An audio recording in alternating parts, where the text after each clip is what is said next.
Most people get this wrong and end up paying for YouTube Premium longer than they actually want.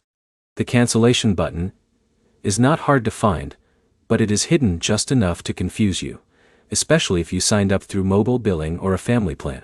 Here's the truth no one tells you. Canceling YouTube Premium is not the same everywhere.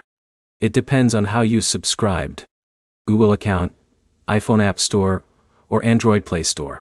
If you pick the wrong path, you might think it is canceled, but the charge still comes next month.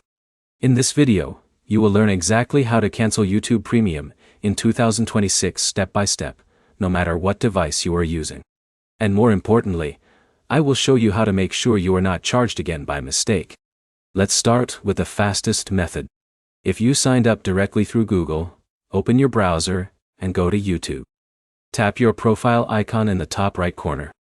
Go to Purchases and Memberships. Now you will see YouTube Premium listed there. Click on it, and you will see the option to deactivate or cancel. Follow the prompts and confirm cancellation. But here's where most people fail. They think closing the app or deleting YouTube is enough. It is not.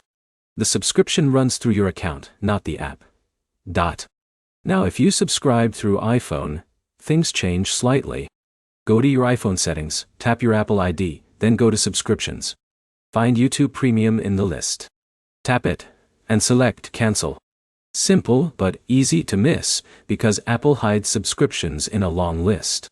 Now here's where it gets interesting. If you are on a family plan, you cannot fully cancel unless you are the manager. If you are just a member, you can only leave the plan, not shut it down. The owner has to cancel it. Before we wrap up, one important tip. After canceling, you still keep premium benefits until your billing cycle ends. So don't panic if ads don't come back immediately.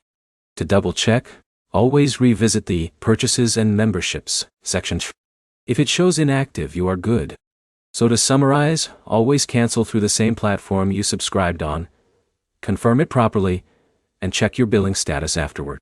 If this helped you avoid unwanted charges, like the video, leave a comment, and subscribe for more simple step-by-step guides that save you money and time.